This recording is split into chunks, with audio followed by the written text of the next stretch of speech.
Inter అయిపోయిందా? Engineering ఎక్కడ join అవ్వాలా అని ఆలోచిస్తున్నారా? స్కిల్ జెన్ లో జాయిన్ అవ్వండి. 100% జాబ్ సాధించండి. చూడండి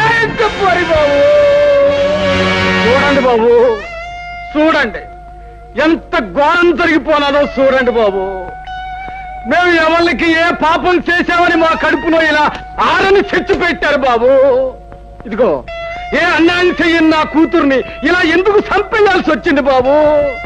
ఈ అన్యాయం చేసిన ఆ కిరాతకుడు ఎవరినో శిక్షించి మాకు న్యాయం చెయ్యండి బాబు.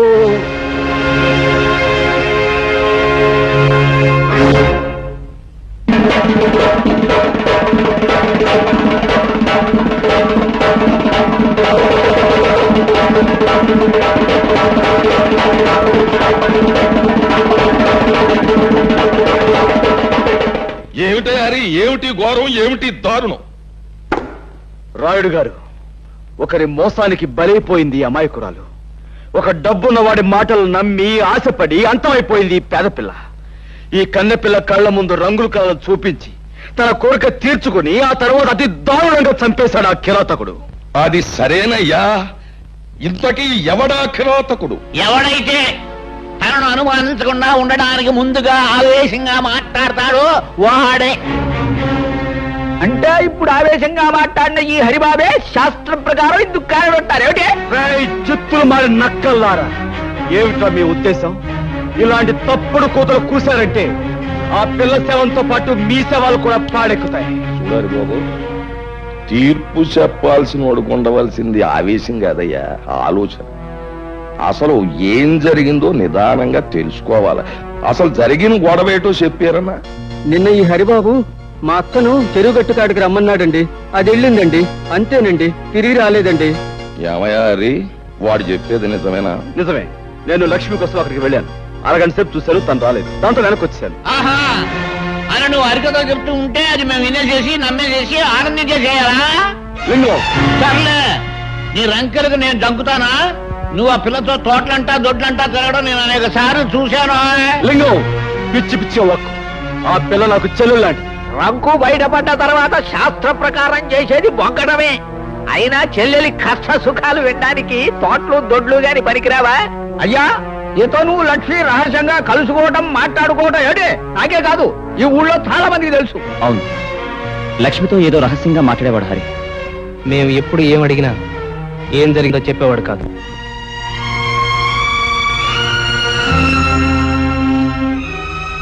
పునరావు, నువ్వు కూడా నన్ను అనుమానిస్తున్నావా? 10 మందికి మంచి చెయ్యాలని మిమ్మల్ని నాతో కలుపుకున్నందుకు నన్నే అనుమానిస్తున్నారా? నువ్వు అలా ప్రతియోడి మీదకి ఎదురెళ్ళిపోతే గొడవ తేలదు. అసలు నిజమేటో చెప్పి. అయ్యా, శాస్త్ర ప్రకారం శవం చేతిలో ఏదో ఉంది ఏమిటి? వెళ్ళి చూడు. అయ్యా, ఇంకెవరూ సాక్ష్యం చెప్పక్కర్లేదు. తన సాగు కారకులు ఎవరో తనకు పెట్టునే పెట్టు తెచ్చింది. మనం చెరువు గట్టు దగ్గర కలుసుకుందాం అనుకున్నాం. ఇవాళ నాకు వేరే పనుంది కనుక రేపు సాయంకాలం అక్కడే కలుసుకుందాం. ఇట్లు ముద్దులతో హరి. విన్నారుగా అంతా? అబద్ధం. ఈ చిడి నేను రాయలేదు. లేకపోతే నేను రాశానంటావా? ఇంకా ఎందుకయ్యా బుకాయిస్తావు?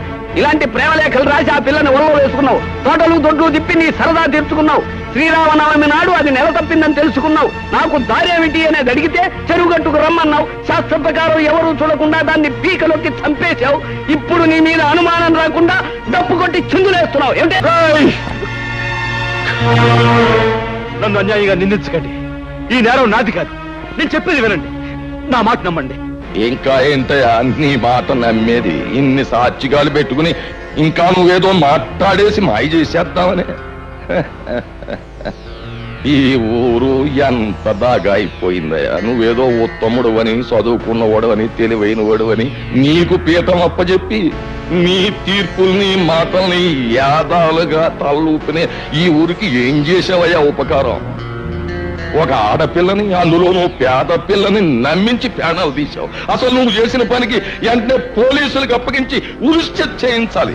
కానీ ఆ పిల్ల ప్రాణాలు నువ్వు తీయడం చూసిన సాత్వికం లేక నువ్వు బతికిపోయావు. కానీ నువ్వు చేసిన తప్పుకి శిక్ష ఏంటో తెలుసా? నీకున్న పొలం కొంప ఆ ఈరికి చెత్త. నువ్వు చేసిన తప్పుడు పనికి ఈ ఊరు ఆచార ప్రకారం 12 కొరడా దెబ్బలతో కొబ్బరిలో తినిపించేస్తాం. ఆ తర్వాత నిన్ను పొలిమేరలోంచి గెంటేస్తాం. ఈయన తీర్పుకి ప్రజలంతా ఏమంటారు? ఒరే ఈరిగా ఇంకా ఆలస్యం ఎందుకురా? నీ కన్నబిడ్డకు అన్యాయం చేసినోడిని కసి తీరా కొబ్బరుండలు తినిపించరా. అలావుడు 12 కొరడా.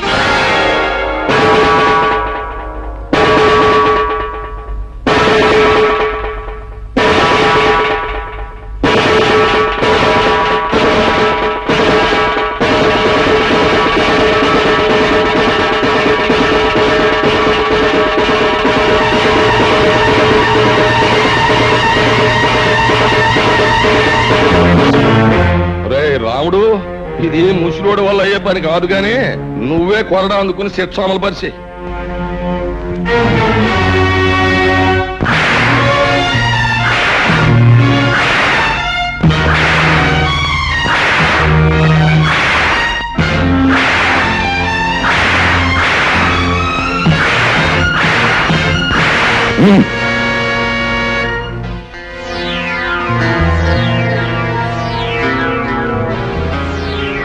చూడు, నువ్వు ఈ ఊళ్ళో కడుగెట్టగానే జబ్బ సత్తువతో కండ ఖబరంతో దెబ్బ కొట్టావు. ఇప్పుడు నేను కొట్టాను దెబ్బ. జబ్బ సత్తువతో కాదు, బుర్ర బలంతో.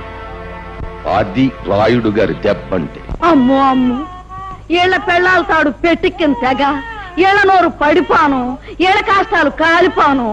పసిబిడ్డని చేసి అట్టా వాతలు తేలేదట్టు కొట్టడానికి వాళ్ళ చేతులు అట్టా వచ్చినాయో, ఏళ్ల చేతులు ఇరిగిపోను. మరి ఈ రాయుడుగాడి ఆగడాలు మితిమీరిపోయినాయి. ఆయన నలుగురిలోనూ నిలబెట్టి ఇంత గడ్డి పెడితే తప్పితే బుద్ధి రాదు.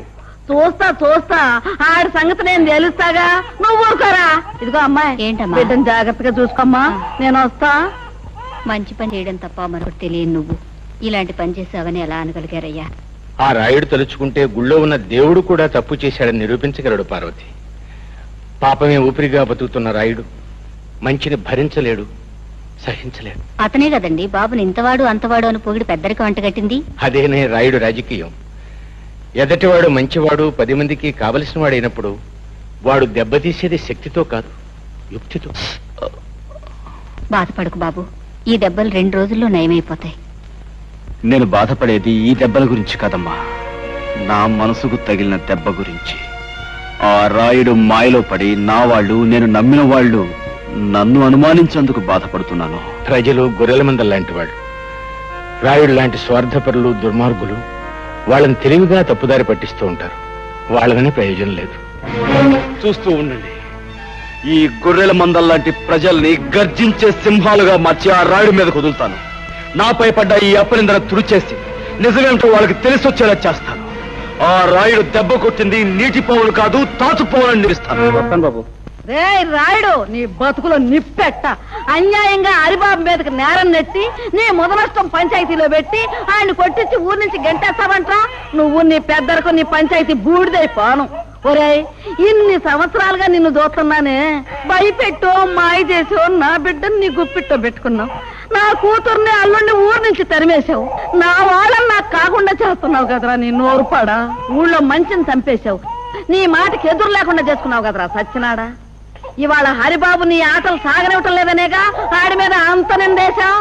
ఒరే రాయుడు, ఈరిగాడు కూతురికి అన్యాయం చేసింది నీ కొడుకేరా. వాళ్ళిద్దరూ కలిసి తోటలమ్మటా దొడ్లమ్మటా తిరగటం నా కళ్ళారా చూశాను రా ముదనష్టం చచ్చినాడు. రేయ్, నిన్నంత తేలిగ్గా వదలనరా. నిజాలన్నీ కూడగట్టుకుని సాక్ష్యాలన్నీ తీసుకొని ఆ రచ్చబండ దగ్గర నీ బతుకు బజారు పారయ్యేటట్టు చేస్తాను. ఊళ్ళో వాళ్ళందరి చేతుల్లో నువ్వు కుక్క తాగొచ్చేటట్టు చేస్తాను రా. రేయ్, ఈ జగ్గమ్మ నీ పారట అమ్మారైపోతుంది. నిన్ను సర్వనాశనం చేస్తుంది. జాగ్రత్త. ఒరే, నీకు ఒక కూతురు ఉంది కదా, దానికి ఊళ్ళో వాళ్ళందరూ ఉసురు తగలకుండా చూసుకోరా. నీ బతుకు చెడ మొదలొస్తాం చచ్చినాడు. పంతులు ఎల్రా. ఆ ముసలిది దాని ఇష్టం వచ్చినట్టు రెచ్చిపోయి తిట్టేస్తున్నా. నేను ఒక్క మాట కూడా జవాబు ఇవ్వలేదంటే ఏం చేతంటావు? మనకున్న లెవెలింగ్ కి అలాంటి ఆడదాని నోట్లో నోరెట్టకూడదు. రాముడు, ఆ ముసలిదానికి చింత చిగురు మేకమాంసం అంటే వద్దులే.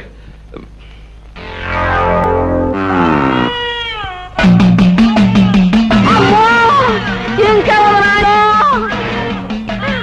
ఈ రాయుడిగా నా మీద కాంపోతున్నది లేడు హరి నాయనా హరి ఆంబోతు వచ్చేస్తుందిరా హరి హరి నాయనా వచ్చేసిందిరా ఆంబోతు హరి నాయనా హరి హరి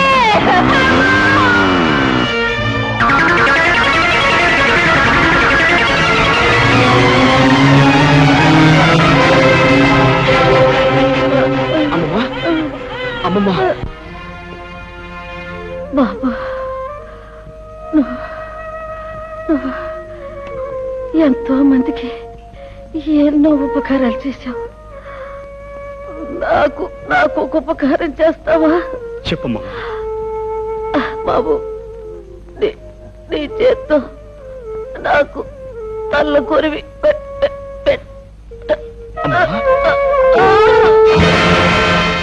అమ్మమ్మా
ఏంటి ఘోరం?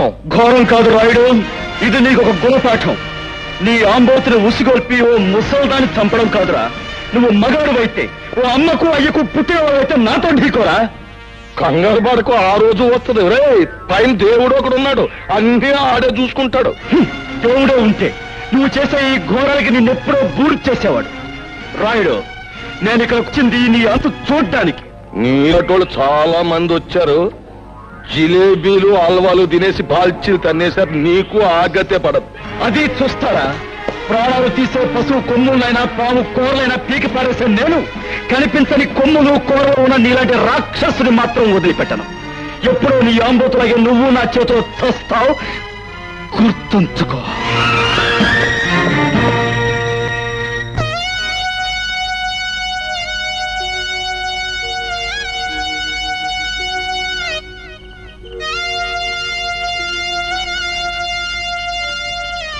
తల కురువు పెట్టండి.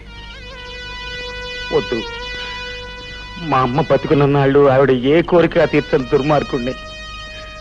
పోతూ పోతూ ఆవిడ నిన్నే తల కొరువు పెట్టమని చెప్పింది. ఇప్పుడు నేను ఈ పని చేసి ఆవిడ ఆఖరి కోరిక కూడా తీర్చని పాపాత్ముడిని కాలేను. నీ చేతుల మీదుగానే కానీ